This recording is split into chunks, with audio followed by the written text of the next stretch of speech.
I think from the beginning, as long as I can remember, I was going to be a doctor. Next to last summer of between my junior and senior year, I went to work for the Stevens family in New York at the Polo Grounds. And they were a family from Niles, 4 sons. They invented the hot dog.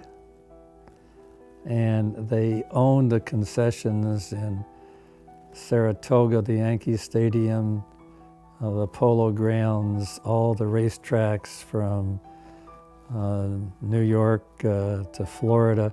Huge business with no sons. So I knew them quite well because they were from Niles, and they would come home once in a while and invite me over. And so they invited me to come and work for a summer in Yankee Stadium, or in the Polo Grounds. And, you know, I love sports, and wow, that changed my mind.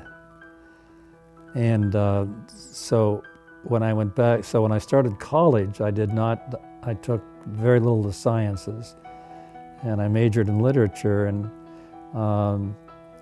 some business courses with the idea of going to work for the Stevenses. And then when I got back to school that fall, the love was wonderful as they were, and as I could, you know, had visions of being a multi-millionaire, I couldn't get over the hurdle, and I decided I was going into medicine. So senior year was tough. I had to start taking sciences. I got accepted then into medical school with the provision that I would finish my sciences before fall. So that summer, I went from Oberlin College to the University of Wisconsin, finished my organic chemistry and physics, and then started Ohio State in the fall. And it was my teachers who decided I should go to Oberlin.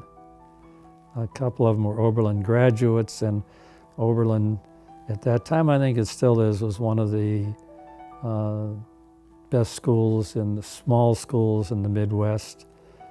I was very happy there. Don Pepino was there with me. We had some great experiences. When I went into the Air Force, I thought I wanted to go into OBGYN. And I had a wonderful hospital commander who was a flight surgeon, and who said, Bill, I think you would enjoy being a flight surgeon. What is a flight surgeon? Well, you go to school for 2 months, and I went to San Antonio, Texas, and what you're taught are all the problems that arise in flight and how to take care of people on flight status. And in SAC, you had to fly a certain number of hours every month, and you had to do fairly dangerous missions with your crews. I loved it. First of all, I was taking care of only people on flight status. So in the military, like in many things in medicine, you know, the lines are long for guys reporting to the physicians each day with a sore foot or a sore back or a mosquito bite or something else.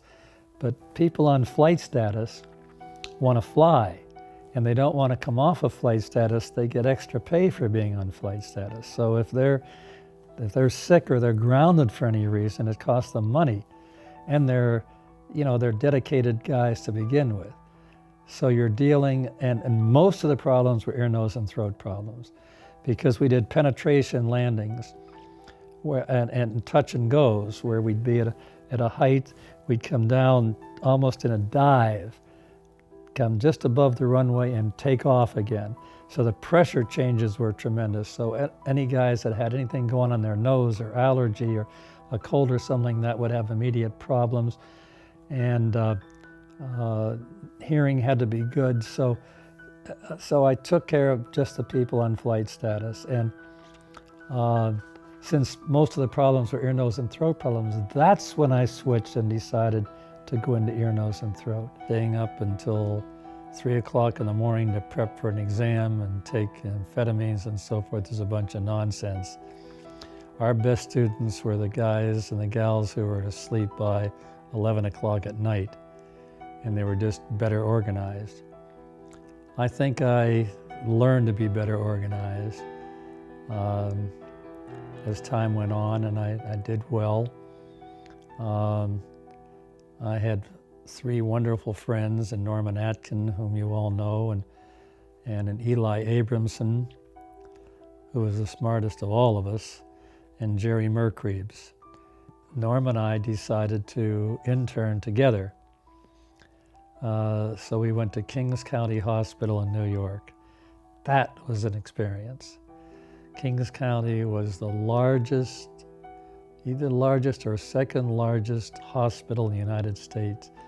We had 3,500 beds. There were something like 3,000 interns and residents.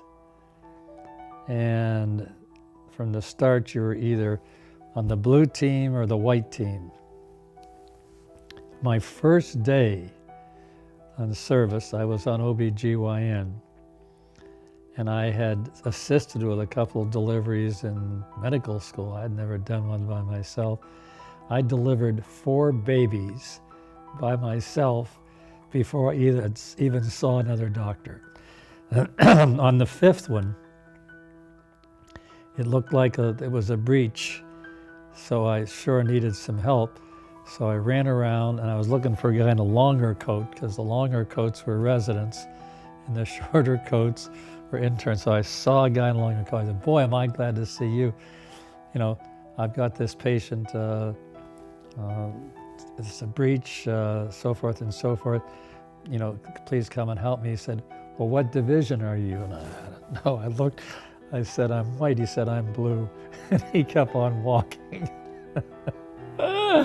So I finally found a guy in a long coat with a blue label, and he pulled me out of that. We worked long hours. We used to go to work on Friday mornings. So you worked Friday, then you were on the weekend. So you worked Saturday and Sunday, and everybody went and worked on Monday. So we really went to work on Friday morning, came home Monday night.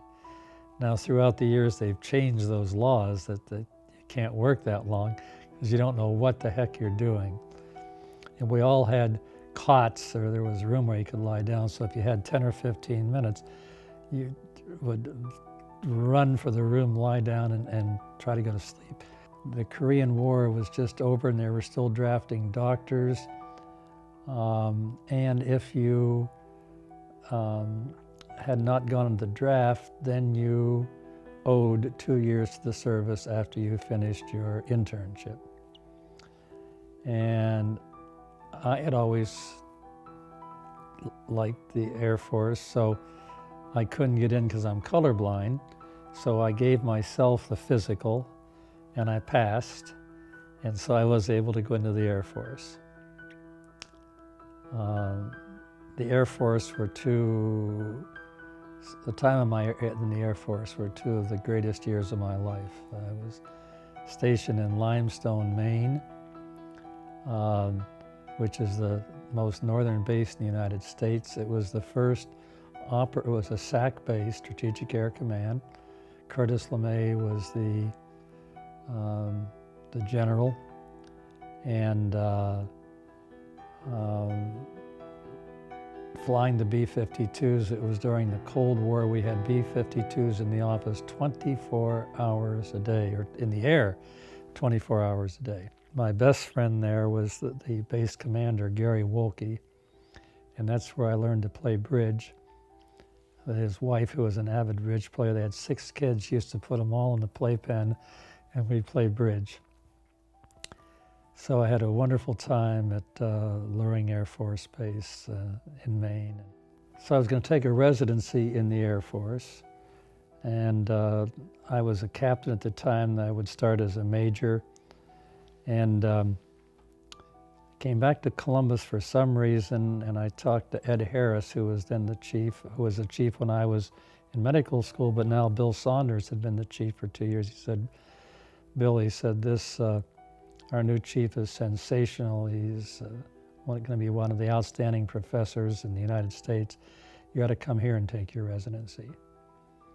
So I interviewed there, and I got the residency at Ohio State, and it turned out to be great because Bill Saunders was a wonderful teacher, and it was a serendipitous introduction to my long-term career because he was a good friend of John Shea, who did the first apodectomy.